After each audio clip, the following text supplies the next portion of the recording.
Hello, dear students. I hope you all are fine and safe at your home. So, we start with the next chapter of economics, that is chapter number 2, People as Resource. So, firstly, I start with the basic introduction. So, people as resource is an effort to explain population as an asset for the economy rather than a liability. It means that कि जो people हैं they are resource और population is a resource and population is an asset for the economy rather than a liability. And population becomes human capital when we make investment in the form of better education, training, and medical care. Basically, human capital is a stock of skill and productive knowledge embodied in them. And people as a resource is a way of referring to a country's working people in terms of their existing skills and abilities. It means that कि people as a resource एक वे है country को refer करने के लिए, country की working people को refer करने के लिए in terms of their skills, productive skills and abilities. And when the existing human resource is developed by becoming more educated and healthy, we call it human capital formation. And this add to the productive power of the country. We can make the investment in human capital through better education, training, and medical care, and all this will yield a return just like when we make an investment in physical capital. And this can be seen directly in the form of higher income earned because of higher productivity of more educated or better trained person, as well as higher productivity of healthier people.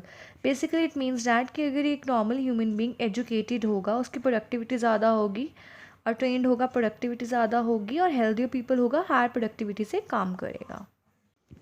So look at the picture. A girl was asking what is human resource? Is it like land or labor? And boy was replying it is more than that. And in the next picture a girl was asking what is human capital? Is it like rupee, paisa or dollar? And the boy was replying it is more than that.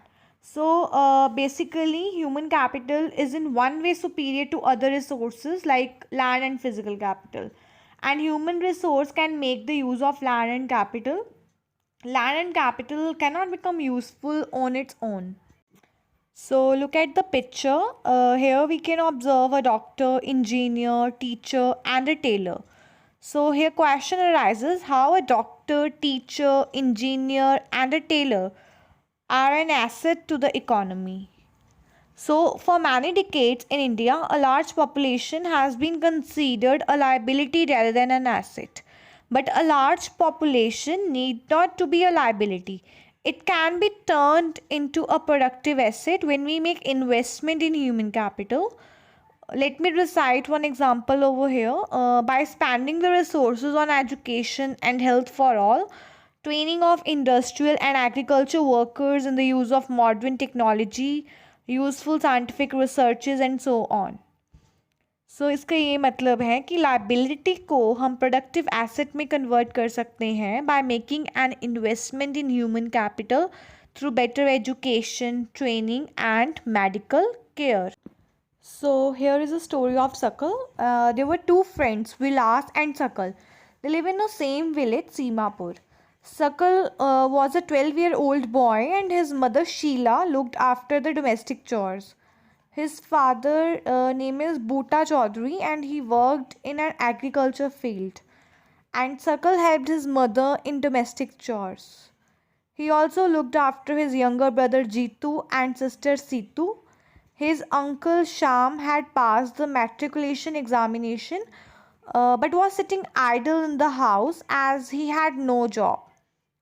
Bhutta and Sheila were eager to teach Sakal and they forced him even to join the village school, which he soon joined. And he started studying over there and completed his higher secondary education. His father even persuaded him to continue his studies. He even raised a loan for Sakal to study a vocational course in computers. And Sakal was very intelligent and he was very interested in studies from the beginning.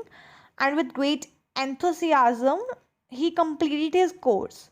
And after some time, he even got a job in a private firm and he designed a new kind of software over there.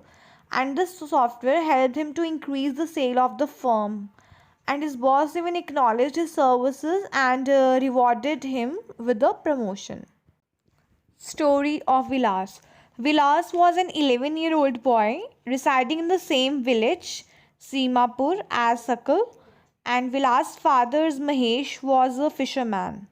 His father passed away when he was only 2 years old. His mother Geeta sold fish to earn money to feed the family.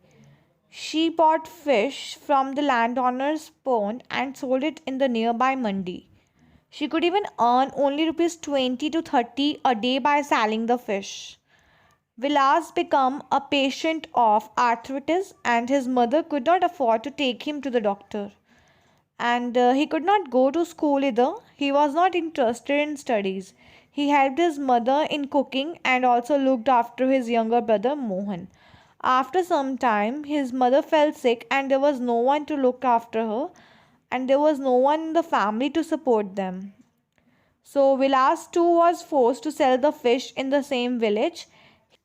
He, like his mother, earned only a meager income. So, in the above two case studies, we saw Sakal went to school and Vilas did not go. Sakal was physically strong and healthy, and there was no need for him to visit the doctor frequently. But Vilas was a patient of arthritis and he lacked the means to visit the doctor.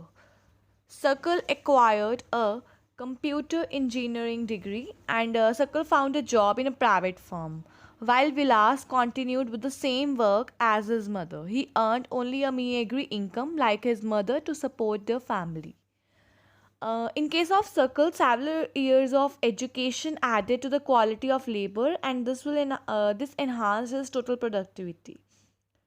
And total productivity adds to the growth of the economy. This in turn pays an individual through salary and in some other forms of his choice. But in case of Vilas, there could not be any education or health care in the early part of his life. He spent his life selling fish like his mother. He drew the same salary of unskilled labor as his mother.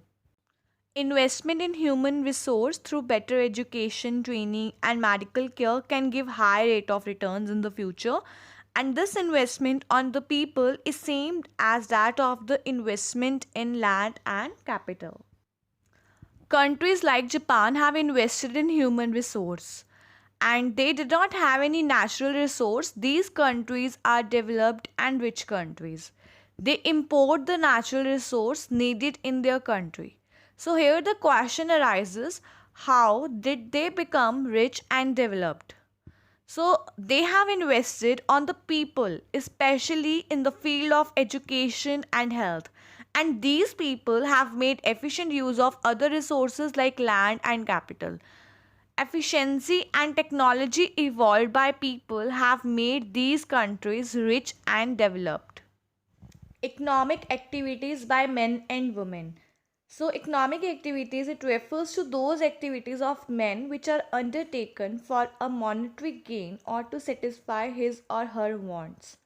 For example, the activities of a worker, farmer, shopkeeper, manufacturer, etc.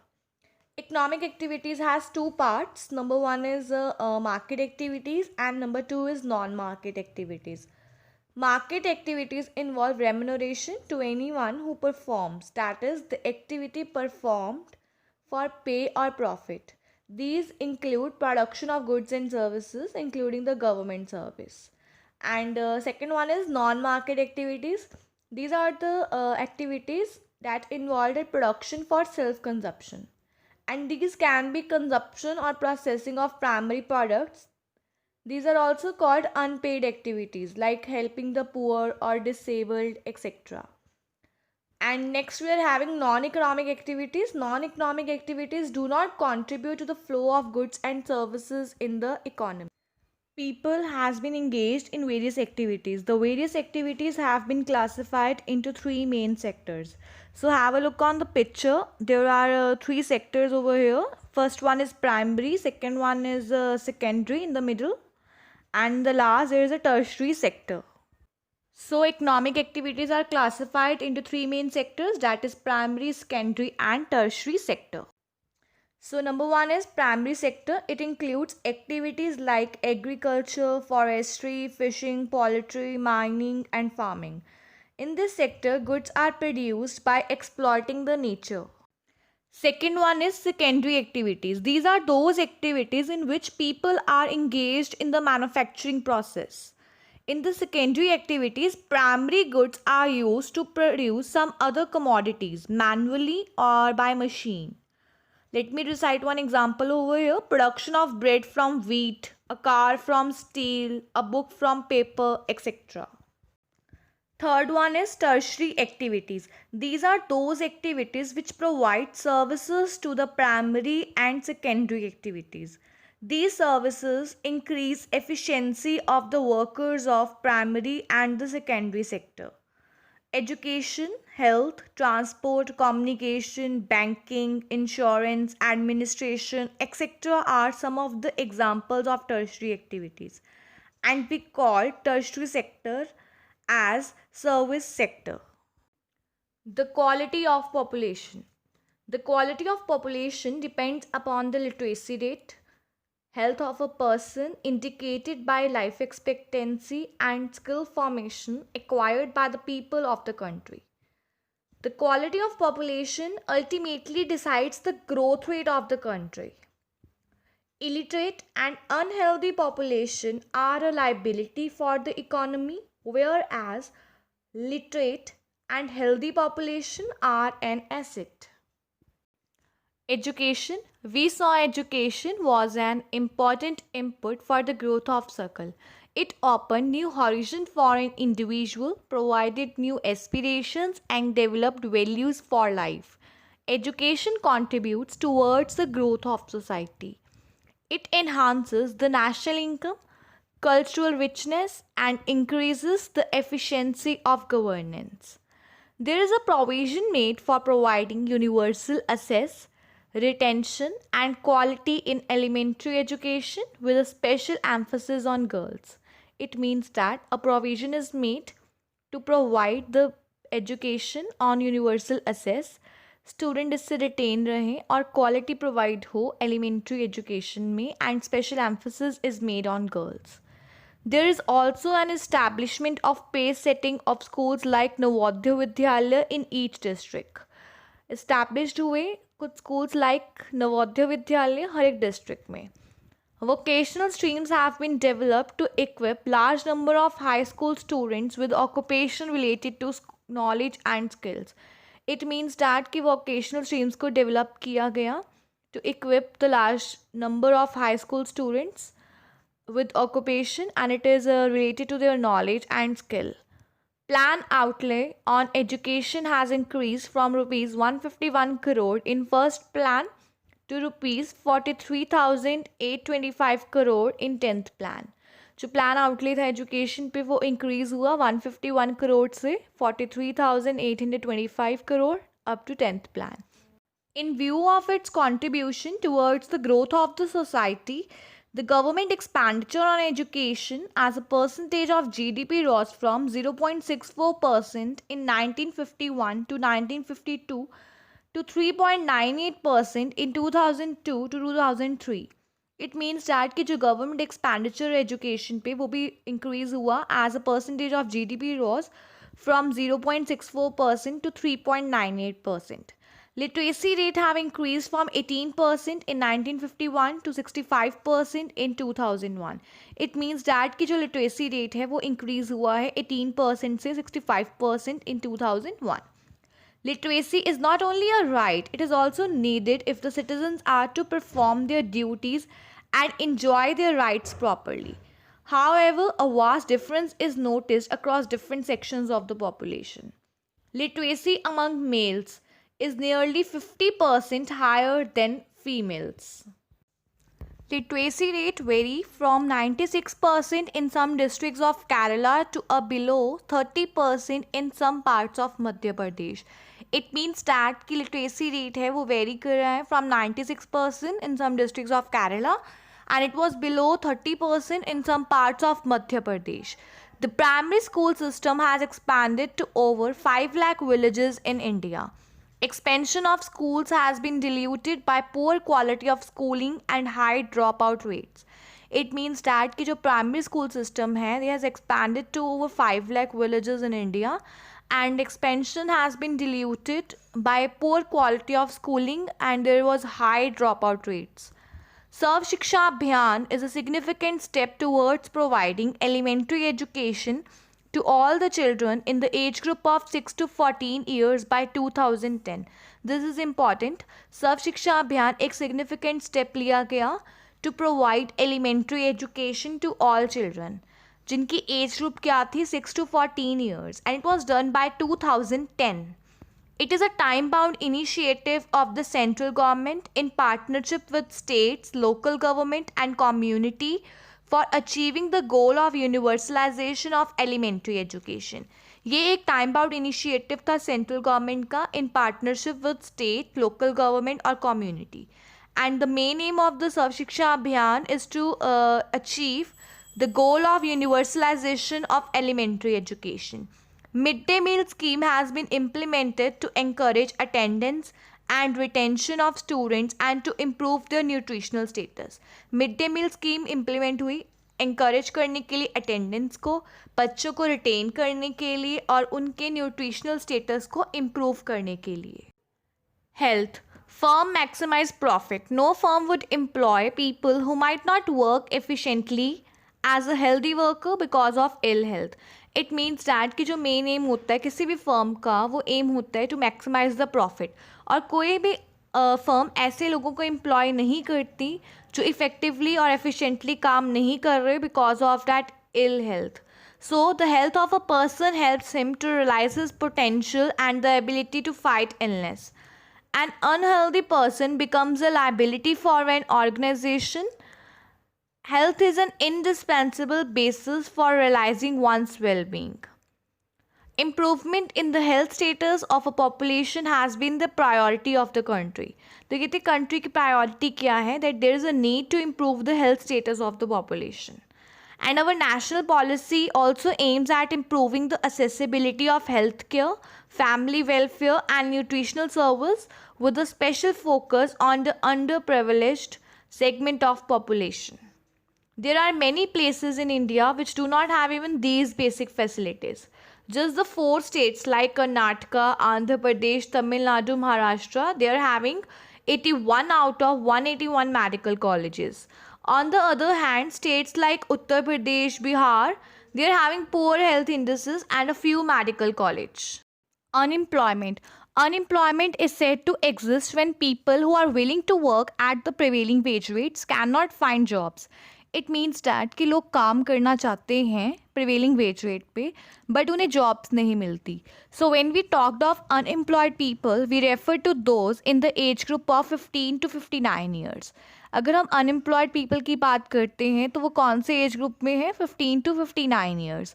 Children below 15 years of age and old people above 60 are not considered while counting the number of employed. In case of India, we have unemployment in rural and urban areas. However, the nature of unemployment differs in rural and urban areas. It means that जो unemployment है वो rural और urban areas दोनों में ही exist करती है.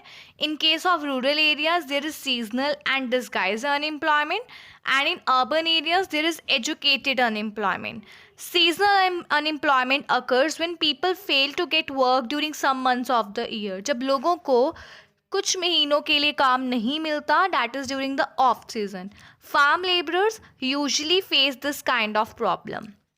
Disguised unemployment is another kind of unemployment found in rural areas.